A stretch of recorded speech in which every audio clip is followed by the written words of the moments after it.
ada banyak promosi mengenai pengembangan e-payment. Supaya kita juga melihat UMKM ini semakin terdigitalisasi.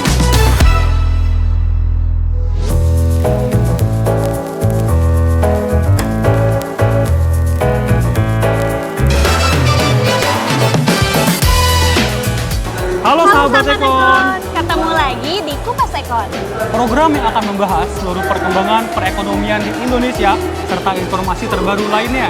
Bersama saya Julian. Dan saya Anissa. Di episode kali ini kita akan mengajak sahabat Ekon untuk melihat bagaimana keseruan yang ada di acara Festival Ekonomi Keuangan Digital dan Karya Kreatif Indonesia 2024. FEKDI 2024 ini akan dilaksanakan selama 4 hari, Dari tanggal berapa tuh? tanggal 1 sampai 4 Agustus 2024 di Jakarta Convention Center. Nah, sahabat Ekon, penasaran gak nih ada apa aja sih di FEKDI ini? Ya. Kita lihat-lihat ke dalam yuk. Yuk kita lihat.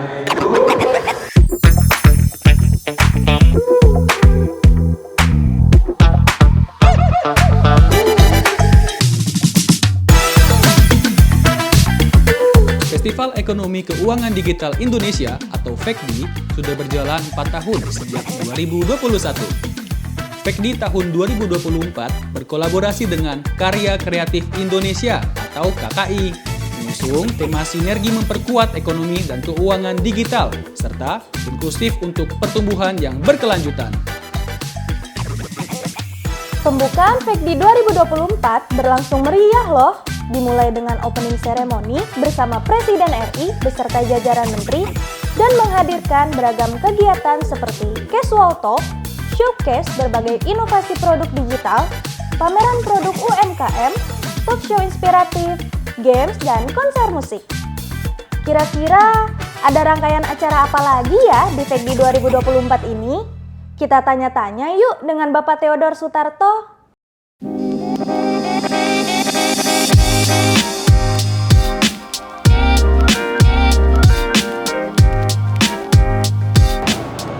Nah, sahabat Ekon, kali ini kita ada di booth Kemenko Perekonomian loh.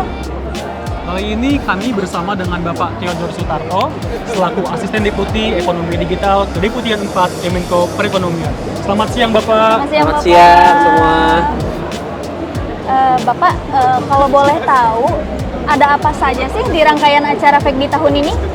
Jadi acara FEKDI tahun ini kita ada banyak kegiatan sebenarnya. Mulai dari talk show, juga nanti ada banyak games, juga ada peresmian buku mengenai pengembangan keuangan digital dan lain-lain. Nanti juga kalau sore nanti hadir, nanti ada konser. Hari ini Afgan gitu ya, dan tiap hari kayaknya ada. Keren Pak ya, berarti ada banyak acara dari bedah buku, talk show, sampai ke konser.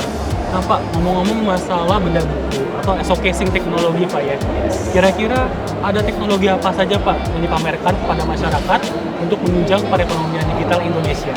Well, untuk khusus FEKDI aja, untuk tahun ini kita ada banyak promosi mengenai pengembangan e-payment. Jadi artinya apa? Kita bisa bayar secara digital. Mungkin kalau yang di kota besar udah kenal ya yang namanya QRIS itu ya.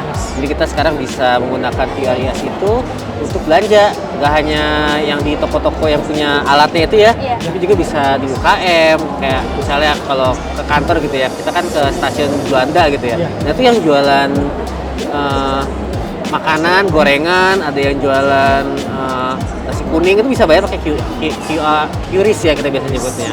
Itu baru yang digital payment aja. Nah di sini juga mungkin teman-teman dari keuangan juga promosi namanya BI Fast. Jadi kalau transfer tuh cepat gitu ya, dan bisa langsung tersampaikan ke setiap rekening, nggak perlu ada clearing dulu. Nah, itu satu perubahan teknologinya di tahun ini. Seperti itu Pak. Berarti FEKDI tahun ini itu sekalian untuk peluncuran inovasi pembayaran digital ya Pak? Betul. Dan tambahannya lagi memang disampaikan untuk FEKDI tahun ini kita juga sudah bisa operasional tidak hanya di negara yang biasa ASEAN ya, kan tahunnya kan QRIS itu kan hanya ada di Singapura, Malaysia, Thailand, Filipina gitu ya. Sekarang tadi kemarin sudah ada kerjasama sama Korea Selatan, ada juga dengan Jepang, Uni Emirat Arab gitu ya. Nah itu sudah bisa berlaku di negara ini juga. gitu. Berarti dampaknya sangat luas ya Pak, tidak hanya di dalam negeri, bahkan sampai ke luar negeri. Ya, jadi kita nggak usah pikirin masalah nuker valuta uang gitu ya kan. Biasanya kita nukerin kita harus ini dulu lah ke money changer. Nah kalau misalnya nggak sempet buru-buru gitu misalnya ya udah bisa aja menggunakan itu. Tinggal buka HP, scan, Tinggal buka berbayarkan. scan, ya, Nah itu. Pak, ngomongin masalah pembayaran digital, kan banyak banget sekarang perekonomian digital berkembang pesat ya. Ya. Nah, dari Bapak, apa harapannya agar perekonomian digital ini bisa menunjang inovasi lainnya untuk teknologi ekonomi digital, khususnya bagi masyarakat Indonesia, baik di perkotaan maupun pedesaan ya? Ya, jadi emang sejak adanya internet yang bisa diakses secara mudah ya melalui mobile ya kan selama ini kan kita biasanya melalui internet tuh zaman dulu kayak jangkrik gitu ya bunyi krik krik. Nah sekarang kan pakai mobile kan udah mudah ya. Nah, kita sekarang tuh udah banyak sebenarnya yang ditunjang kehidupan kita sama dengan internet tersebut. Salah satunya melalui ya tadi QRIS itu yang tadi pembayarannya bisa di mana-mana. Yang lain halnya adalah misalnya gini. Dengan adanya digital ini sudah mulai muncul startup. Jadi kan startup itu muncul karena ingin menyelesaikan masalah sosial. Contoh ya, kayak misalnya ride hailing WhatsApp gitu ya, ride hailing platform. Nah itu kan dia menyelesaikan masalah kemacetan sebenarnya. Kita pengen sampai tiba di tujuan dengan waktu yang tepat, ya akhirnya menggunakan aplikasi itu. Udah terjangkau, harganya udah jelas, tujuannya pasti, dan udah terekod, ada invoice-nya bahkan masuk ke kita. Itu baru yang dari ride hailing. Misalnya kayak untuk kamu konsultasi dengan dokter. Nah, itu kita bisa menggunakan aplikasi, nanti kita bisa ngecek kita punya gejala A, B, C, D, E, F, G. Nanti dokter yang sedang tugas itu bisa ngasih respon, kemudian dia bisa memberikan deteksi awal, kira-kira ini mungkin obatnya sementara ini. Karena kan kalau dokter kan direkomendasikan pasti ke rumah sakit atau kemana ya, tapi kan untuk awal kan harus ada semacam kayak tindakan awal. Nah itu mungkin yang dari konsultasi dokter, dan banyak lagi aplikasi lain. Dan memang tujuannya itu digital itu untuk mempermudah. Jadi dan menyelesaikan masalah sosial. Jadi banyak platform-platform atau startup yang maju itu karena memang mereka menyelesaikan masalah sosial sebenarnya gitu. Nah, sahabat Ekon, seru banget kan? Serba digital ya sekarang ini. Untuk lihat lagi selanjutnya, nanti kita muter-muter di sini ya, Pak. Boleh, ayo lanjut.